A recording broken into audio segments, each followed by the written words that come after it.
ఏమండోయ్, మీరు గార్డెనింగ్ చేయాలి అని అనుకుంటున్నారా? అయితే కొన్ని విషయాల్ని తప్పకుండా ముందుగా తెలుసుకోవాలండి. ఎందుకంటే ఇప్పుడు చాలామంది తమ ఇంటి పెరట్లో కావచ్చు, లేదా మిద్దె మీద కావచ్చు, గార్డెనింగ్ చేయడానికి చాలా ఇష్టపడుతున్నారండి. అయితే మొదటిసారిగా గార్డెనింగ్ చేసేటప్పుడు తప్పనిసరిగా కొన్ని విషయాల్ని తెలుసుకుని పాటిస్తే గార్డెనింగ్ అనేది మనకి చాలా ఈజీ అయిపోతుందన్నమాట. అవి ఏంటి అంటే, ముందుగా స్థలం అండి.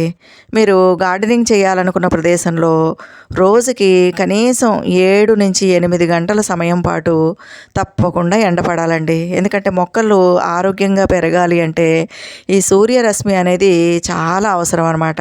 కాబట్టి తప్పకుండా మొక్కలు పెంచాలి అనుకునే వాళ్ళు వాళ్ళ ఇంట్లో ఎక్కడ ఎండ పడుతుంది అనేది చూసుకుని అలాంటి స్థలంలో మొక్కలు పెంచడానికి ఆసక్తి చూపించాలన్నమాట. తర్వాత మొక్కలు పెంచాలి అంటే మట్టి చాలా అవసరం అండి. మట్టి ఎప్పుడు కూడా సారవంతంగా ఉండాలన్నమాట. అందుకని ఏదైనా కిచెన్ కంపోస్ట్ని మనం తయారు చేసుకోవాలండి.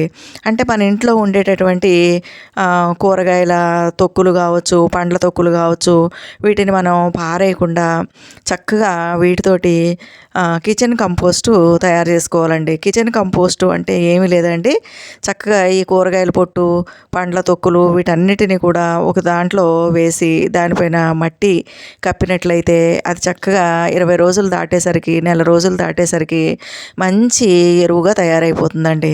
కాబట్టి అలాంటి కిచెన్ కంపోస్ట్ని మట్టిలో మనం కలుపుకోవాలి. దీనికి బదులుగా చక్కగా బాగా ఎండబెట్టి 6 నెలల పాటు ఎండబెట్టినటువంటి ఆవు పేడ కావచ్చు, లేదంటే గొర్రెల ఎరువు, కోడి ఎరువు, వీటిలో ఏదైనా సరే వాడచ్చండి. కాకపోతే అది బాగా ఎండిందై ఉండాలి. పచ్చి ఎరువు వేయకూడదండి. పచ్చి ఎరువు వేస్తే కనుక మొక్కలు నల్లగా మాడిపోయేటటువంటి ప్రమాదం ఉంటుందన్నమాట. కాబట్టి తప్పనిసరిగా ఈ ఎరువుని ఎండబెట్టుకుని మనం వాడుకోవాలండి. లేదంటే ఆర్గానిక్ వేలో తయారు చేసిన కంపోస్ట్ కూడా బయట మార్కెట్లో దొరుకుతూ ఉంటుందండి.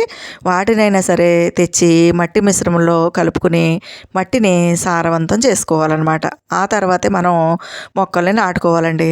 అలాగే మొక్కలంటే మనకి ఎంత ఇష్టం ఉన్నా కానీ ఏది పడితే అది గబగబా పెంచేయకూడదండి. ఎందుకంటే కొత్త కాబట్టి ఒకవేళ పెంచినటువంటి మొక్కలు సరిగ్గా పెరగకపోయినా, చనిపోయినా చాలా బాధపడడం మాత్రమే కాకుండా అసలు మొక్కలు పెంచడం అనే అలవాటునే మానేసే ప్రమాదం ఉంటుంది. కాబట్టి ఏది పడితే ఆ మొక్కని పెంచకూడదండి.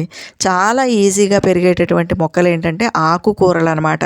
కాబట్టి ఏ ఆకుకూరనైనా సరే మొదలు పెట్టాలండి పెంచడం. లేదంటే టమాటాలు కావచ్చు, కీరా దోసకాయలు కావచ్చు, క్యారెట్ కావచ్చు, ఇంకా వంగ మొక్కలు కూడానండి. అవి కూడా చాలా చక్కగా పెరుగుతాయి అన్నమాట.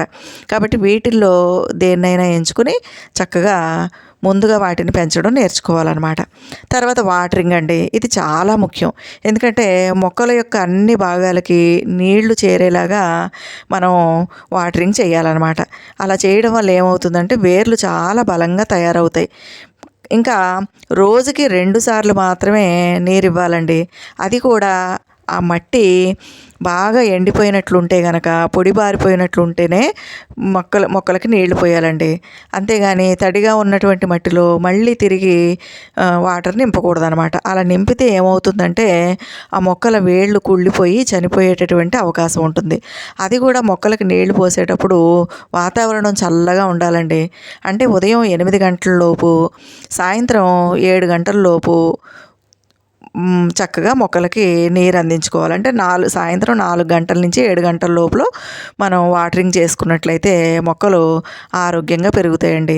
అలాగే మనం వాటరింగ్ చేసేటప్పుడు చక్కగా ఆకులన్నీ కూడా కొమ్మలు రెమ్మలు అన్నీ తడిసేటట్టుగా నీళ్లు చిలకరిస్తే కనుక అవి చక్కగా ఆరోగ్యంగా పెరుగుతాయి అన్నమాట. అలాగే సేంద్రియ ఎరువుల్ని ఎక్కువగా మనం వాడుకోవాలండి.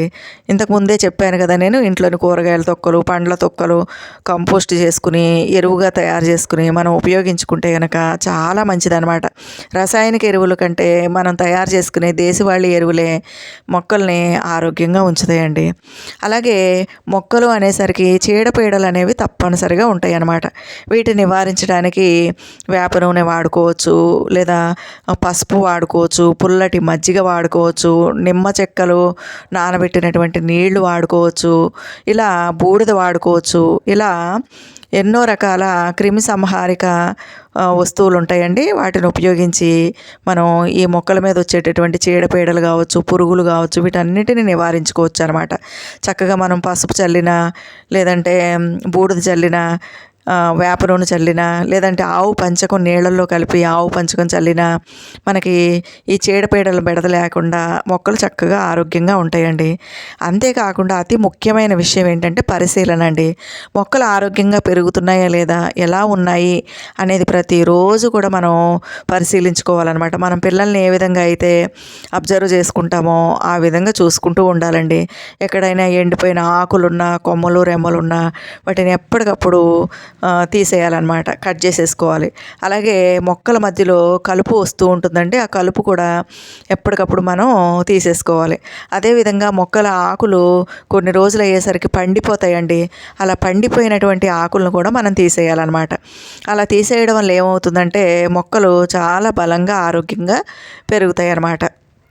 ఇంకా మొక్కలు పెంచేటప్పుడు మనం ఎంత జాగ్రత్తగా ఉన్నా ఏదో ఒక తప్పు జరుగుతూనే ఉంటుందండి.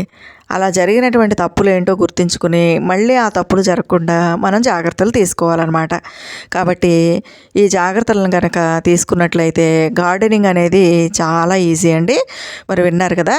ఈ వీడియో కనుక మీకు నచ్చితే లైక్ చేయండి, షేర్ చేయండి, నా ఛానల్కి తప్పకుండా సబ్స్క్రైబ్ చేయండి. ఇంకా పూల మొక్కలు పెంచేటప్పుడు ఇలాంటి సదాబహార మొక్కలు పెంచితే ఇంకా ఈజీ ఉంటుందండి మీకు.